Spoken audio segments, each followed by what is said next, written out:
What if the very energy you're using to search for your twin flame is the very thing holding them at bay? It's a startling thought, isn't it? That your most heartfelt longing, the very prayer you whisper into the night, could be creating a subtle barrier to its own fulfillment.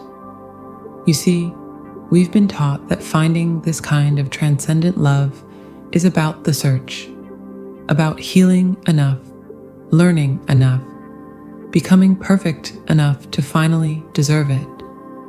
But what if you've been reading the map upside down? What if the secret isn't in the frantic pursuit, but in a profound and paradoxical kind of presence? Imagine for a moment that your connection to your twin flame isn't a distant destination on some spiritual treasure hunt, but more like a delicate, celestial frequency. Right now, you might be like a radio dial being spun by a nervous hand, buzzing with static. The static of when, the crackle of how, the distortion of if only, and in all that self-created noise, the sublime melody you're desperate to hear can't come through clearly. The wild, beautiful truth is that the reunion you ache for is not something you need to chase down. It's a resonance you must become. So, take a breath. The question is no longer where they are, but who you are being in this very moment while you wait. And the answer to that is what changes everything.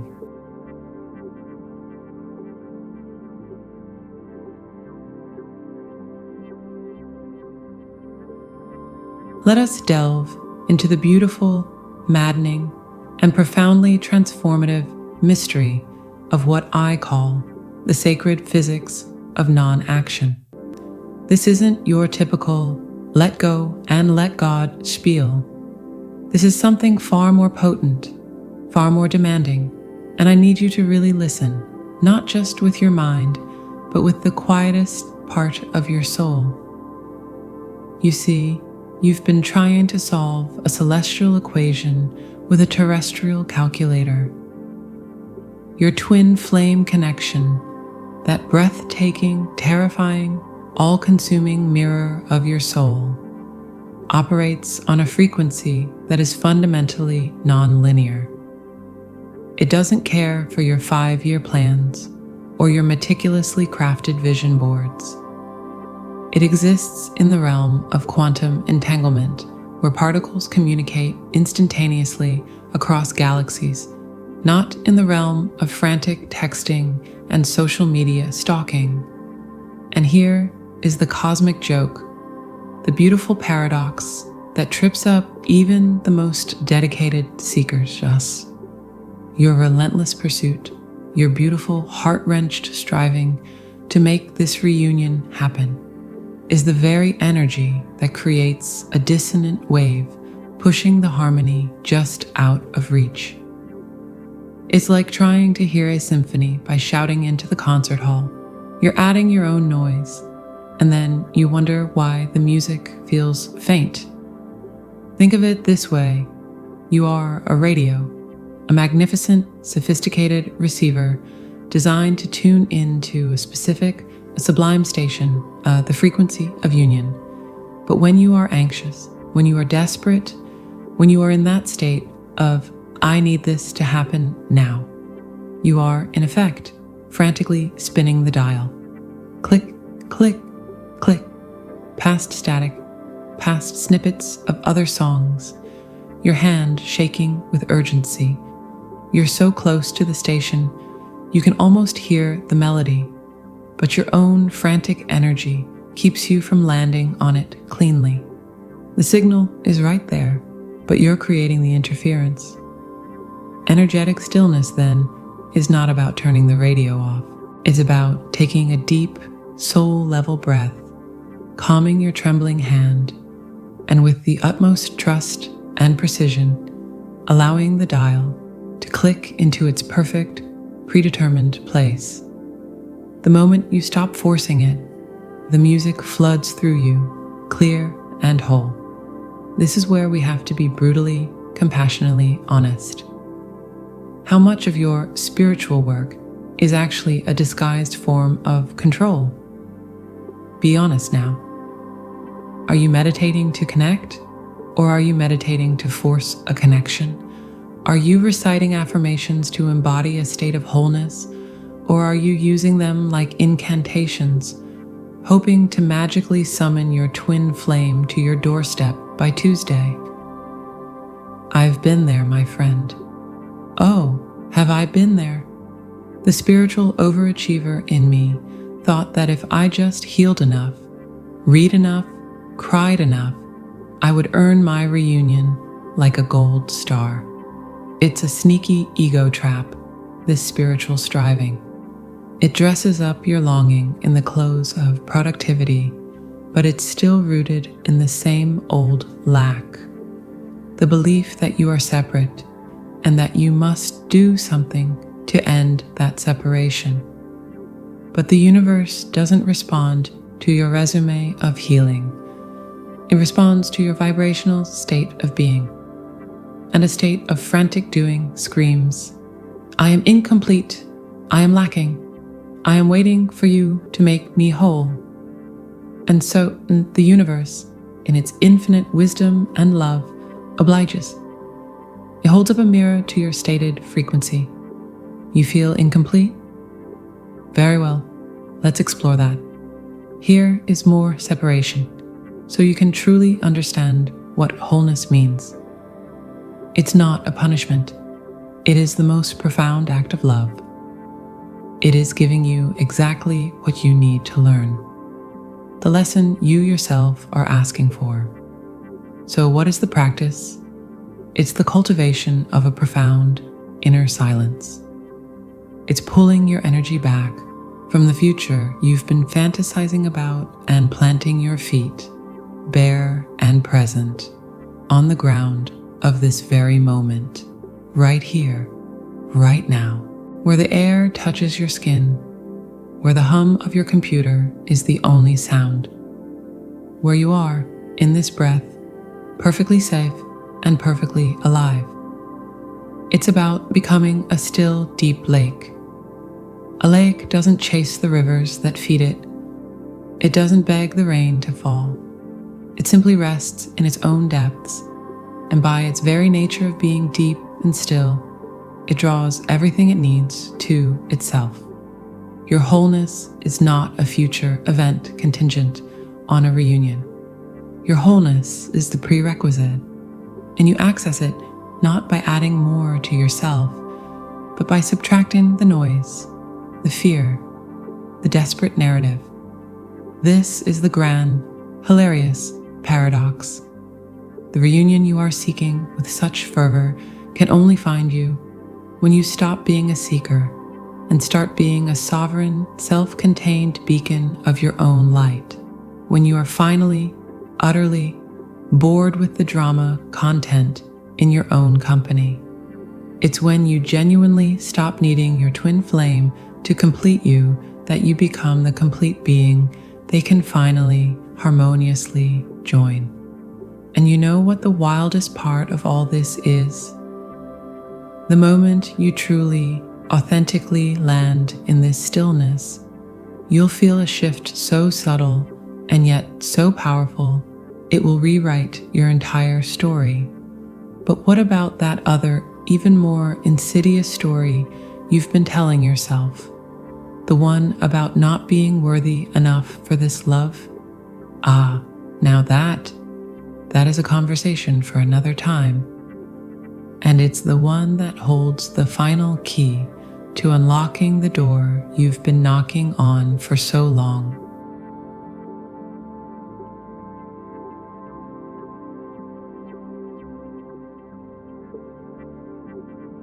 All right, beautiful soul, let's get down to the real work. We've talked about stilling the waters, about pulling your frantic energy back from the future and becoming a deep, silent lake. But there's a creature living in the depths of that lake, a shadow that feeds on the very stillness we're trying to cultivate. It's the whisper you hear in the dead of night, the one that says, "This is all very peaceful, yes. But are you sure you're ready for them?" Look at that crack in your foundation. Look at that unresolved hurt. This is the grand saboteur, the worthiness narrative, and it's time we exposed it for the exquisite fraud it is. You see, you've been laboring under a spiritual misconception of cosmic proportions. You've been treating this journey like a final exam for a class you never signed up for. You think there's a checklist somewhere in the divine registrar's office. Heal childhood trauma? Check. Master financial abundance? Check. Never feel jealous or insecure again? Check. Radiate unconditional love 24/7, despite traffic jams and rude baristas. Working on it. You believe that when you finally check every single box, a bell will ring, the heavens will part, and your twin flame will be delivered to your doorstep with a divine bow on top. And until then, you're stuck in the waiting room of your own life, rehearsing for a performance that never begins. Let me tell you a secret that will set you free. The final exam is the belief that there is a final exam.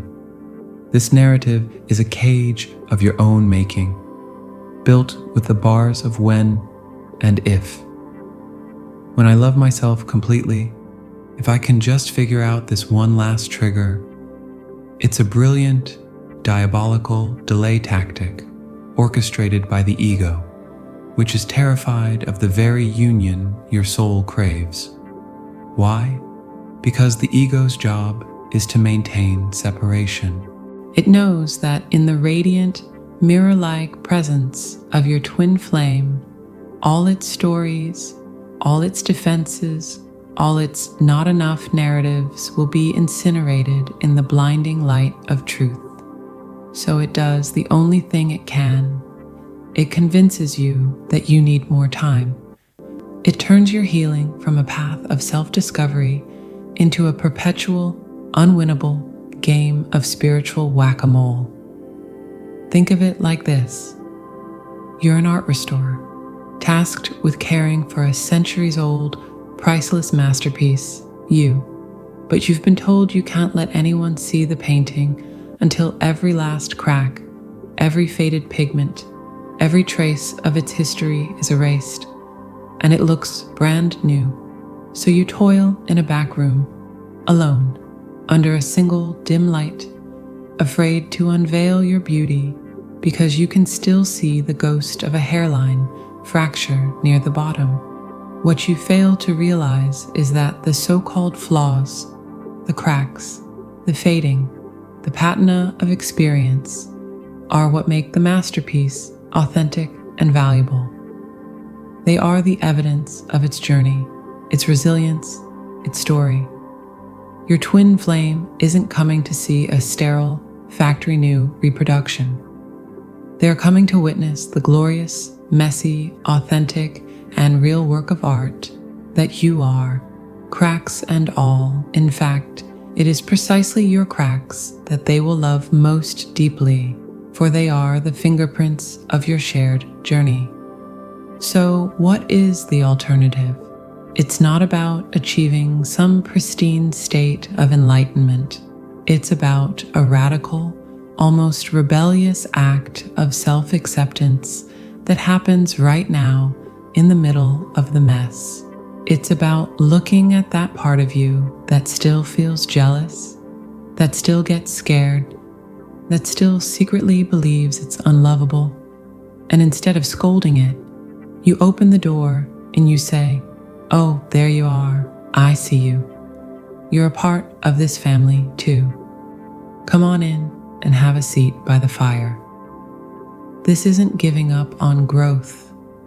This is the very soil in which growth can actually happen. You cannot heal what you refuse to acknowledge. You cannot integrate what you insist on exiling. This is the ultimate shift from "I will be worthy when I am perfect" to I am worthy because I am imperfectly, authentically, courageously here. You stop performing wholeness and you start embodying it, which includes embodying the parts that are still figuring it out. When you do this, you pull the plug on the entire worthiness drama. The universe breathes a sigh of relief. The hidden barrier dissolves because you're no longer broadcasting a signal of I am not ready. You are broadcasting a frequency of I am here fully and completely. Come and meet me. You stop waiting to become the person who deserves this love, and you realize you already are that person, simply by virtue of being the one who longs for it with such a pure, devoted heart. And the most fascinating part, the moment you truly land in this, you'll start to notice the universe sending you little wink, tiny echoes of the connection you hold so dear, which makes you wonder, what if this whole dance was never about a test, but about remembering a promise you both made long ago? But that, well, that is a story.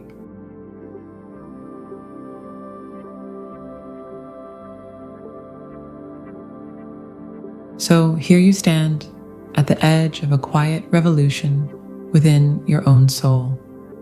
You came here searching for a timeline, a map, a guaranteed method to a specific destination called reunion. But what if the destination was never a place on a map, but a new way of seeing? What if the reunion you've been aching for is not a singular event waiting in your future, but a continuous unfolding reality that begins the moment you decide to stop preparing for it and start embodying it? Think of it not as a finish line you finally cross, but as a forgotten melody that you suddenly remember you've always known how to hum. This journey was never about building a new you from scratch, worthy enough to receive a divine love.